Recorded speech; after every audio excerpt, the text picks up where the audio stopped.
Hello, എൻ്റെ പേര് ശ്രീഹരി. ഇപ്പോൾ നമ്മുടെ പുതിയൊരു വീഡിയോയിലോട്ട് സ്വാഗതം. കുറച്ച് ദിവസം പനിയൊക്കെ അടിച്ച് വീട്ടിലായതുകൊണ്ട് തന്നെ എനിക്ക് എല്ലാ സിനിമയും കാണാൻ പറ്റിയിട്ടില്ല.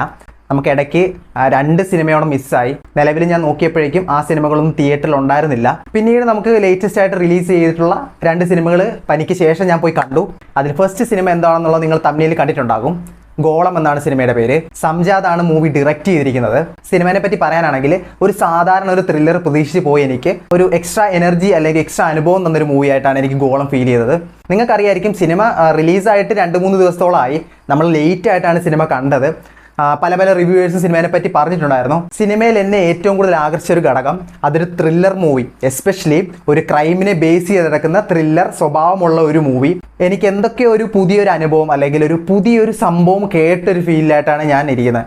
ഇനി നമുക്ക് സിനിമയിലേക്ക് വരാം. നേരത്തെ പറഞ്ഞതുപോലെ തന്നെ ഒരു കൊല, ആ കൊലയായിട്ട് നടക്കുന്ന അന്വേഷണം, അതിലെ പുറകിലെ കൾപ്രിറ്റ് ആരാണ്, അതിൻ്റെ മോട്ടീവ് എന്താണ്, അദ്ദേഹം ഏത് രീതിയിൽ അത് പ്ലാൻ ചെയ്തിരിക്കുന്നത്, ഇതൊക്കെ തന്നെയാണ്. അതായത് സാധാരണ ഒരു ത്രില്ലർ മൂവീസിൽ, സാധാരണ ഒരു ക്രൈം ത്രില്ലർ മൂവീസിൽ കാണുന്ന അതേ പാറ്റേൺ തന്നെയാണ് ഇവിടെ യൂസ് ചെയ്തിരിക്കുന്നത്. പക്ഷേ ഇവിടെ വ്യത്യസ്തമാക്കുന്നത് എന്തെന്ന് വെച്ചാൽ, നിങ്ങൾ ട്രെയിലറിലൊക്കെ കണ്ടിരിക്കുന്നത് പോലെ ഒരു ഓഫീസിൽ നടക്കുന്ന കൊല, എന്നാൽ പുറത്തുനിന്ന് ഒരാൾ വന്നിട്ടില്ല, അകത്തൊരാൾ തന്നെയാണ് അത് കൊന്നിരിക്കുന്നത്. എന്തായിരിക്കും അതിൻ്റെ റീസൺ, എന്താണ് മോട്ടീവ്, ഇതിൻ്റെയൊക്കെ ഒരു ചുരുൾ അഴിയാൻ വേണ്ടിയിട്ട്, അതൊക്കെ അറിയാൻ വേണ്ടിയിട്ട് ഞാൻ കുറേ എക്സൈറ്റഡ് ആയിരുന്നു. അത് തന്നെയാണ് സിനിമയിൽ എന്നെ പിടിച്ചിരുത്തിയ ഏറ്റവും വലിയ ഘടകവും. സെക്കൻഡ് പോസിറ്റീവ്, അതിൻ്റെ കഥ പറയുന്ന രീതിയുണ്ട്. 2 മണിക്കൂർ അടുത്തൊക്കെ ഉള്ളൂ സിനിമ. അതുകൊണ്ട് തന്നെ നമുക്ക് വളരെ ദൈർഘ്യമുള്ളൊരു സിനിമയായിട്ട് ഫീൽ ചെയ്യത്തില്ല. പക്ഷെ എന്നിരുന്നാലും ആദ്യത്തെ ഒരു 15 മിനിറ്റ് സിനിമയിലേക്ക് ഇറങ്ങി ചെല്ലുന്നതിൻ്റെ ഭാഗമായിട്ട് കുറച്ച് ലാഗ് ഫീൽ ചെയ്തു. അത് വേറൊന്നും കൊണ്ടല്ല, നമ്മൾ പരിചയമല്ലാത്ത മുഖങ്ങൾ ഒക്കെ നമ്മൾ സ്ക്രീനിൽ കണ്ടത് കൊണ്ടായിരിക്കാം മേ ബി. പിന്നീട് ഒരു ഇമ്പോർട്ടൻ്റ് ഒരു ക്യാരക്ടർ, സിദ്ദിഖിക്കയുടെ ഒരു ക്യാരക്ടർ സ്ക്രീനിലേക്ക് വരുന്ന തൊട്ട് ആ ഒരു സിനിമ എന്നെ പിടിച്ചിരുത്തിയ രീതിയുണ്ട്. സിദ്ദിഖിക്ക ഒരു സ്റ്റോറി പറയുന്ന രീതിയുണ്ട്. ആ പറയുന്ന രീതി, അവിടെ ആ മേക്കിങ്, അതൊക്കെ ഭയങ്കര എഫക്റ്റീവായിട്ട് തോന്നി. എസ്പെഷ്യലി ഇൻ്റർവെൽ ബ്ലോക്ക് ഉണ്ട്. ഇൻ്റർവെൽ ബ്ലോക്ക് വലിയ കൊടൂര മാസോടുകൂടെ ഒന്ന് നിർത്തുന്ന അങ്ങനത്തെ സെറ്റപ്പൊന്നുമല്ല. പക്ഷേ നമ്മളെ ഭീതിയിലൊക്കെ നിർത്തി അതിൻ്റെ ഒരു സസ്പെൻസ് കീപ്പ് ചെയ്ത് നമ്മളെയൊക്കെ പിടിച്ചിരുത്താൻ, സെക്കൻഡ് ഹാഫിൽ ഇനി എന്തായിരിക്കും സംഭവിക്കാൻ പോണേ എന്നുള്ള ഒരു ഭീതിയില്ലേ, അത് നമ്മളിൽ പിടിച്ചിരുത്താനായിട്ട് ആ ഒരു സ്റ്റോറി ടെല്ലിങ് രീതിയെ സഹായിച്ചിട്ടുണ്ട്. അതുകൊണ്ട് തന്നെ സിദ്ദിഖിക്കാൻ്റെ പെർഫോമൻസ് ആണ് എനിക്ക് ഏറ്റവും വലിയ പോസിറ്റീവായിട്ടും തോന്നിയത്. പുള്ളിക്കാരൻ്റെ തട്ടകാണ്, അദ്ദേഹം സിമ്പിളായിട്ടാണ് വന്ന് ചെയ്ത് തോന്നുന്നത്. ഭയങ്കര ഒരു ഹെവി ക്യാരക്ടറാണ് കേട്ടോ. പുള്ളി അതൊക്കെ ചെയ്ത് തഴകിയ ഒരാളാണ്. അതൊക്കെ ചുമ്മാ വന്ന് ചെയ്ത് പോവുക, പുള്ളിയുടെ സ്ഥിരം പാറ്റേൺ. ഇത് പോസിറ്റീവായിട്ടല്ല എങ്കിൽ പോലും എനിക്കതൊരു നല്ലൊരു ഘടകമായിട്ട് തോന്നി.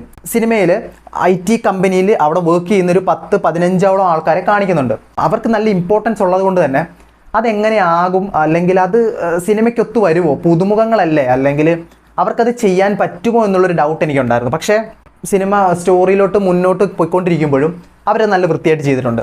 അതെനിക്കൊരു പോസിറ്റീവായിട്ടും തോന്നി കേട്ടോ. പുതിയ ആൾക്കാരെ കൊണ്ടുവന്നിട്ടും നല്ല രീതിയിൽ അത് എക്സിക്യൂട്ട് ചെയ്യാൻ പറ്റിയല്ലോ ആ ഒരു സ്റ്റോറിനെ അല്ലെങ്കിൽ സ്ക്രിപ്റ്റിനെ. അതെനിക്ക് നല്ലൊരു പോസിറ്റീവായിട്ട് തോന്നി. സ്പോയിലർ ആകുമെന്നറിയാം, എന്നാലും അതിൻ്റെ മൂന്നാമത്തെ പോസിറ്റീവായിട്ട് എനിക്ക് പറയണം തോന്നി. സാധാരണ സിനിമകളിൽ എന്ന പോലെ ഒരു കൊലയായിട്ട് ബന്ധപ്പെട്ട് അതിൻ്റെ അന്വേഷണം നടക്കുമ്പോൾ അതിനൊരു മോട്ടീവ് ഉണ്ടാകും, ആ കൊല ചെയ്തതിനൊരു പ്ലാൻ ഉണ്ടാകും. സെയിം ഇവിടെയും അങ്ങനെയൊക്കെ തന്നെയാണ്. നമുക്കറിയാം അദ്ദേഹം സാധാ രീതിയിൽ മരിച്ചതല്ല എന്നുള്ളൊരു സംഭവത്തിലേക്ക് നമ്മൾ ആദ്യം തന്നെ വരുന്നുണ്ട്.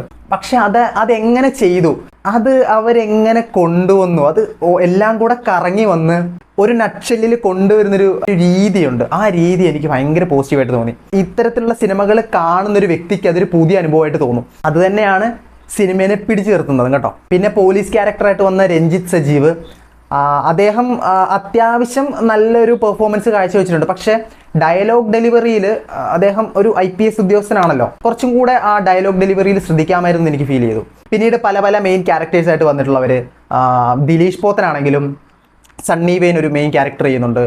മുൻപ് പറഞ്ഞ പോലെ കാർത്തിക് ശങ്കർ, അതുപോലെ ഒരു 10-13 ആൾക്കാരുണ്ട്. വരുന്ന ഓരോ ക്യാരക്ടേഴ്സ് ആണെങ്കിലും അവരൊക്കെ നല്ല രീതിയിൽ ചെയ്തിട്ടുണ്ട്. ഒരു ബിൽഡിങ്ങിൻ്റെ അകത്ത് അവർക്കത് എങ്ങനെ കൊണ്ടുപോകാം, അല്ലെങ്കിൽ മുന്നോട്ട് പോയിട്ട് കൺക്ലൂഡ് ചെയ്യാം എന്നുള്ളത് കറക്റ്റായിട്ട് കാണിച്ചിട്ടുണ്ട്. മ്യൂസിക് വർക്കൊക്കെ ആണെങ്കിലും വലിയ സംഭവമൊന്നുമല്ല, പക്ഷേ ഞാൻ പറഞ്ഞല്ലോ ഒരു ഇൻ്റർവെൽ പോർഷനിൽ ലൈറ്റായിട്ടൊരു സംഭവം കൊണ്ടുപോകുന്നുണ്ട്. അത് ഭയങ്കര നല്ല എഫക്റ്റ് ആയിരുന്നു.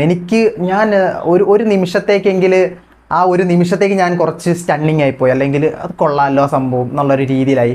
ക്ലൈമാക്സിനോട് വന്നപ്പോഴേക്കും മ്യൂസിക് ഓവറായിട്ട് യൂസ് ചെയ്യുന്നൊരു ഫീല് വന്നു. സാധാരണ ചെയ്യുന്നത് പോലെയൊക്കെ തന്നെ നമ്മളെ പിടിച്ചിരുത്തുന്ന ഒരു സാധനം ഇങ്ങനെ സറൗണ്ടിങ്ങിൽ കൊടുക്കുവാണ്. പക്ഷെ അതെനിക്ക് കുറച്ച് ബോറിംഗ് ആയിട്ട് തോന്നി. കാരണം സാധാരണ രീതിയിൽ നമ്മൾ കണ്ടുവരുന്നൊരു ത്രില്ലറിൽ നിന്ന് മാറി ചെയ്യുമ്പോൾ സാധാരണ രീതിയിൽ കാണുന്ന അതേ മ്യൂസിക്കിൽ നിന്ന് മാറി അവർക്ക് ചെയ്യാമായിരുന്നു ഫീൽ തോന്നി. പിന്നീട് ഞാൻ ഒരു കാര്യം ശ്രദ്ധിച്ചത്, ഇത്തരം സിനിമകളിൽ അധികം ഒന്നും ആൾക്കാരില്ലായിരുന്നു. തിയേറ്ററിൽ എങ്ങാണ്ടൊരു 10-20 പേരിൽ താഴെയായിരുന്നു ആൾക്കാർ. അതുകൊണ്ട് തന്നെ എല്ലാവരിലേക്കും എത്തിയിട്ടില്ല എന്നാണ് എനിക്കും തോന്നുന്നത്. ഞാൻ റിവ്യൂസ് ഒക്കെ കുറേയൊക്കെ കണ്ടിരുന്നു. ഇത്തരത്തിലുള്ള നല്ല സിനിമകളും നമുക്കിടയിലോട്ട് വരുന്നുണ്ടെന്നും വലിയ പല റിലീസുകളുടെ ഇടയിൽ മുങ്ങിപ്പോകുന്നതായിട്ടുള്ള എനിക്ക് ഫീല് തോന്നി. പക്ഷേ എനിക്കത് പേഴ്സണലായിട്ട് തോന്നി, അതിലെ കാസ്റ്റിങ്, അതിലെ മെയിൻ ക്യാരക്ടർ ചെയ്ത ആളാണെങ്കിൽ പോലും അദ്ദേഹം ആ ഒരു റോളിന് ആപ്റ്റ് ആണെങ്കിൽ പോലും അദ്ദേഹം ഒരു സ്റ്റാർ കാസ്റ്റ് അല്ലല്ലോ.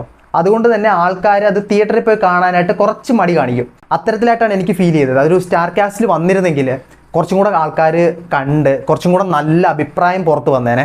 കാരണം എനിക്ക് അങ്ങനെയാണ് സിനിമ കംപ്ലീറ്റ് ഫീൽ ആയത്. കാസ്റ്റിങ്ങിൻ്റെ പേരിൽ കുറേ പേര് ഈ ഒരു മൂവി കാണാതിരിക്കുന്നു എന്നെനിക്ക് ഫീൽ തോന്നി. പക്ഷെ അങ്ങനെയല്ല, എനിക്ക് ഒത്തിരി ഇഷ്ടപ്പെട്ടു.